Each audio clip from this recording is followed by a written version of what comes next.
Hey, hey, hey, hey, hey, hey, hey, hey, hey! Hello, everyone. Welcome to Pedalboards of Doom. I'm a day late, yeah! But I've got some super news for you to make up for everything. So I'm going to get straight on with it. First up, Fender have teamed up with Batman. Well, they haven't actually. But what they have done is... Oh, look, that's a little bit wonky, isn't it? Bloop. What they have done is they've released a new finish on their new range of guitars called the Dark Knight. Will they get sued? Who knows? We will soon see. But what is cool is their new range of guitars is the American Professional 2. So this is one of their best-selling ranges, and they've had to update it. New year, new range. But there are some downsides to this, which is really that you can't get these in ash anymore. This is due to sustainability and this sort of thing. So, you know, it is what it is. It happens. Picture courtesy of Anderton's, I believe. I might have nicked it from there. Anyway, what is good about these is you get them in alder and roasted pine. Both sound great. Go and try them. Don't pass judgment just because it's not ash. Okay, what else? We've got a deep C rounded neck. The frets are all rounded as well, so that's good. I would have expected that previously, I must admit. One really cool nice thing about these is on the block of the tremolo for the Strats. An upgrade people did was upgrade them to steel and brass and these sort of things, and they're going to come like that already. They've got brand new pickups in them as well, which once again Fender are saying this is our best pickups ever. So you know, maybe they are. Look really cool. There's some great finishes on these as well. They've got some funky switching on them as well, I believe. So you can get the neck and the bridge running together on the Strats and so on and so forth. So yeah, these look really cool. Go check them out. Let's move on to the next bit of news, and this is news that I am so excited about. Okay. Gigrig have made switching units since 2005. And the most famous one being the G2, which we see on boards all the time on Pedalboards of Doom. And what they've done is now released the latest and the next generation of switchers. So we've got the G3, exactly the same size as the G2, and it's you know, it's a massive upgrade. But also, before we go into the details, you've also got the G3 Atom, which is the smaller size one you can see in the picture with the 8 switches. And that has 6 loops, whereas the G3 has 12 loops. Bearing in mind, the G2 had 10.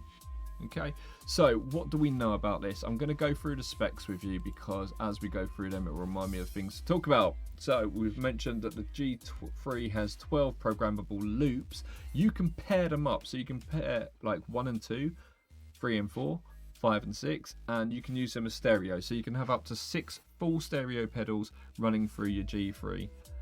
Also, on the G3 Atom, although you've only got 6 loops, each of them is a stereo loop. So you can run a TRS out to mono cable, and you can also run up to 6 stereo pedals. So if you only had 6 stereo pedals, you can use either one of these, which is great. Go for the big one though, because it's cool.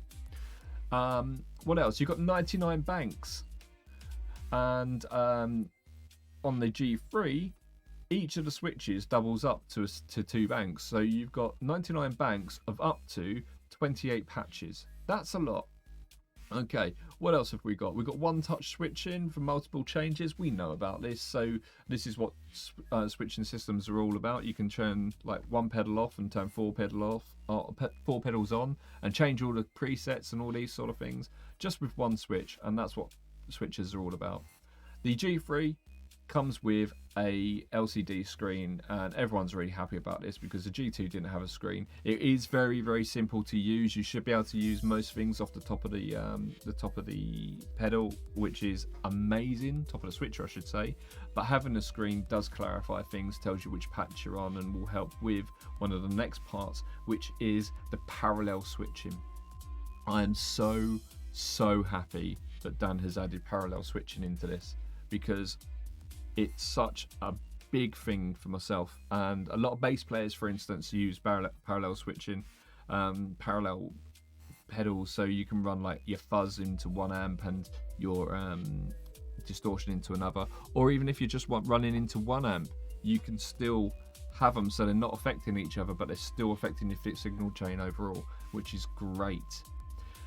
What else have we got? We've got pre and post pushing. So you've got a pre buffer, which is controllable. You can determine how much of a buffer or no buffer at all going into your patch, and then you've got a true stereo amp coming out of the G3 into your amps, and that means you can have, say, one patch on 3 different buttons, switches, and you can have it with different amounts of pushing and boost, which is really, really fantastic.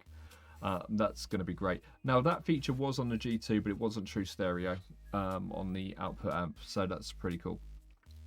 Something that is really cool about this is spillover. So on things such as like the Boss GT 1000, you'll have, if you change patches and you've got a delay on there, when you change patch, the delay will carry on delaying to its maximum. So if you've got like 4 delays, it will do those 4 delays no matter what patch you've gone to, and this is called spillover. So this means your reverbs and your delays aren't cut dead, and you know, that's super, but you don't get that on analog pedals because it's very, very hard to do. Well, guess what? G3 has made it so you can do that with any of their any analog pedal you want, any analog reverb or delay, or digital reverb or delay, doesn't matter. Any pedal you put on here, you'll get spillover from if you choose so. So that's super, super cool, and that means that you can get modern sort of sounds from your vintage gear. And you know, G3 Gigrig really pushed that sort of thing, and rightly so.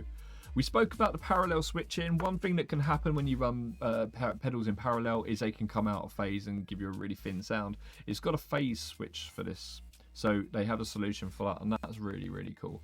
It has Bluetooth connectivity, so you can control the whole thing from your phone. You can even like program a patch when you're away somewhere or at work or something, and when you come home you can zap it to it, and there, voila, you have your new rig that you thought about when you were at work. That's fantastic.